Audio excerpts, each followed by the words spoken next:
Hi welcome back to Nalini vlogs in Kannada. ಇವತ್ತಿನ recipe ಬಂದುಬಿಟ್ಟು mango juice ಮಾಡಿಬಿಟ್ಟು ತೋರಿಸ್ತಾ ಇದ್ದೀನಿ. ಸೇಮ್ ಟೂಟಿ ಫ್ರೂಟಿ ಯಾವ ರೀತಿ ಇರುತ್ತೋ ಅದೇ ರೀತಿ ಡಿಟ್ಟೋ ಅದೇ ರೀತಿಯೇ ಜ್ಯೂಸ್ ಇರುತ್ತೆ ಇದು.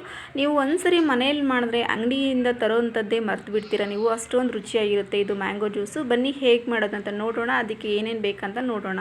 ಈಗ ಮೊದಲಿಗೆ ನಾನು ಅರ್ಧ ಕೆಜಿಯಷ್ಟು ಮಾವಿನ ಹಣ್ಣನ್ನು ನಾನು ತೊಗೊಂಡಿದ್ದೀನಿ, ಹಣ್ಣಾಗಿರೋವಂಥದ್ದು ತೊಗೊಂಡಿದ್ದೀನಿ. ಅದಕ್ಕೆ ಸ್ಲೈಸಸ್ ಆಗಿ ಕಟ್ ಮಾಡೋಕ್ಕೆ ಬರಲಿಲ್ಲ, ಹಾಗಾಗಿ ನಾನು ದೊಡ್ಡದಾಗಿ ಕಟ್ ಮಾಡಿಬಿಟ್ಟು ನೀಟಾಗಿ ಅದರಲ್ಲಿ ಇರುವಂಥ ರಸನೆಲ್ಲ ನಾನು ತೆಗೆದುಬಿಟ್ಟು ಇಟ್ಕೊಂಡಿದ್ದೀನಿ. ಮಾವಿನ ಹಣ್ಣನ್ನು ನೀವು ಸ್ವಲ್ಪ ಸ್ವೀಟ್ ಇರೋವಂಥದ್ದೇ ಮಾವಿನ ಹಣ್ಣನ್ನು ತೊಗೊಳ್ಳಿ ನೀವು.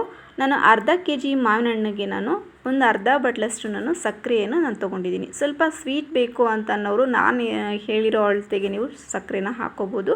ಸ್ವಲ್ಪ ಕಡಿಮೆ ಬೇಕು ಅಂತನೋರು ಇನ್ನೊಂದು ಸ್ವಲ್ಪ ಬೇಕಾದರೂ ಸಕ್ಕರೆನ ಕಡಿಮೆ ಹಾಕ್ಕೊಳ್ಳಿ ನೀವು.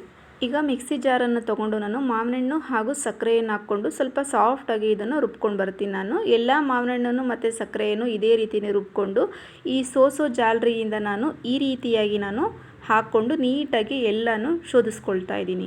ಈ ರೀತಿ ಶೋಧಿಸೋದ್ರಿಂದ ನೀಟಾಗಿ ಮಾವಿನ ಹಣ್ಣಿನ ರಸ ಏನಿದೆ ಅದು ಮಾತ್ರ ಬರುತ್ತೆ, ಇದರೊಳಗಿರುವಂಥದ್ದು ಹಾಗಾಗಿ ಕೆಲವೊಂದು ಸಾಫ್ಟ್ ಆಗಿರಲ್ಲ ಮಾವಿನ ಹಣ್ಣು, ಅದನ್ನು ಹಾಗೆ ಉಳ್ಕೊಳ್ಳುತ್ತೆ. ಹಾಗಾಗಿ ನಾವು ನೀಟಾಗಿ ಈ ರೀತಿಯಾಗೆಲ್ಲ ತಿರುಗಿಸ್ಕೊಂಡು ಮಾವಿನ ಹಣ್ಣಿನ ರಸ ಮಾತ್ರ ತೆಗೆದುಬಿಟ್ಟು ಇದನ್ನು ನಾನು ಮತ್ತೆ ಮಿಕ್ಸಿ ಜಾರಿಗೆ ಹಾಕ್ಕೊಂಡು ಮತ್ತೆ ರುಬ್ಕೊಂಡು ಮತ್ತೆ ಅದೇ ರೀತಿ ನಾನು ಎಲ್ಲ ಮಾವಿನ ಹಣ್ಣನ್ನು ಸಹ ಅದೇ ರೀತಿ ಮಾಡಿಕೊಂಡು ಇಟ್ಕೊಂಡಿದ್ದೀನಿ.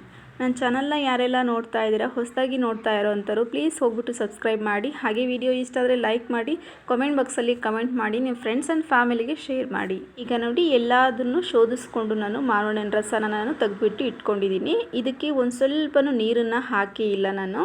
ಈಗ ನೋಡಿ ಗ್ಯಾಸನ್ನು ಆನ್ ಮಾಡಿಬಿಟ್ಟು ನಾನು ಗ್ಯಾಸ್ ಮೇಲೆ ಇಟ್ಕೊಂಡು ಇದನ್ನು ಕುದಿಲಿಕ್ಕೆ ಬಿಡ್ತಾ ಇದ್ದೀನಿ ನಾನು. ಇದು ಸುಮಾರು ಅಂದರೆ ಒಂದು 7 ನಿಮಿಷದವರೆಗೂ ಇದು ಕುದಿಸ್ಕೊಳ್ಳಿ. ಇದು ಕುದಿಸ್ಕೊಂಡಷ್ಟು ಇದು ಲೈಫ್ ಟೈಮ್ ತುಂಬ ಚೆನ್ನಾಗಿರುತ್ತೆ. ಇದು ಲೈಫ್ ಟೈಮ್ ಅಂತಂದರೆ ತುಂಬ ದಿನಗಳ ಕಾಲ ಇದನ್ನು ತುಂಬ ದಿನ ಇಡ್ಬೋದು. ಇದು ಸುಮಾರು ಅಂದರೆ ಒಂದು 15 ದಿನದವರೆಗೂ ನೀವು ಸ್ಟೋರ್ ಮಾಡ್ಬೋದು ಫ್ರಿಜ್ ಒಳಗೆ. ಮಾವಿನ ಹಣ್ಣು ಸೀಸನ್ ಮುಗಿತಾ ಬಂತು, ಬೇಸಿಗೆನೂ ಅಷ್ಟೇ ಮುಗಿತಾ ಬಂತು. ಒಂದು ಸರಿ ಮಾಡಿ ನೋಡಿ ನಿಮ್ಮ ಮನೆಗಳಲ್ಲಿ, ತುಂಬಾ ಇಷ್ಟ ಆಗುತ್ತೆ ಎಲ್ರಿಗೂ. ಈಗ ನೋಡಿ ಇದು ಕುದಿಲಿಕ್ಕೆ ಶುರುವಾಗಿದೆ. ಸುಮಾರು ಅಂದರೆ ಒಂದು 7 ರಿಂದ 8 ನಿಮಿಷಗಳ ಕಾಲ ಇದನ್ನು ಕುದಿಸ್ಕೊಳ್ಬೇಕಾಗುತ್ತೆ. ಯಾವುದೇ ರೀತಿ ನಾವು ಕಲರನ್ನು ಇದಕ್ಕೆ ಬಳಸಿಲ್ಲ, ನ್ಯಾಚುರಲಾಗಿ ಎಷ್ಟೊಂದು ಕಲರ್ಫುಲ್ಲಾಗಿ ಎಷ್ಟೊಂದು ಚೆನ್ನಾಗಾಗಿದೆ ಇದು.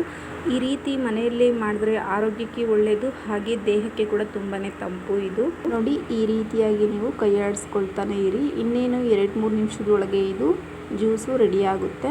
ಹಾಗೆ ಗೆಸ್ಟ್ ಬರ್ತಾರೆ ಅಂತ ಅಂದಾಗ ನೀವು ಈ ಮ್ಯಾಂಗೋ ಜ್ಯೂಸನ್ನು ಮಾಡಿಬಿಟ್ಟು ಫ್ರಿಡ್ಜೊಳಗೆ ಇಟ್ಬಿಟ್ಟು ತಣ್ಣಗಿರುವಾಗ ನೀವು ಈ ಜ್ಯೂಸನ್ನು ಬಂದಾಗ ಕೊಡಿ, ತುಂಬಾ ಖುಷಿ ಪಡ್ತಾರೆ ಅವರು ಸಹ. ಈಗ ನೋಡಿ ಇದಿನ್ನೇನು ರೆಡಿ ಆಯಿತು. ನಾನು ಗ್ಯಾಸನ್ನು ಆಫ್ ಮಾಡ್ಕೊಳ್ತಾ ಇದ್ದೀನಿ. ಗ್ಯಾಸನ್ನು ಆಫ್ ಮಾಡ್ಕೊಂಡಿದ್ರ ನಂತರ ಸ್ವಲ್ಪ ತಣ್ಣಗಾಗೋವರೆಗೂ ಇದನ್ನು ಪಕ್ಕಕ್ಕೆ ಎತ್ತಿಟ್ಕೊಳ್ತಾ ಇದ್ದೀನಿ ನಾನೀಗ.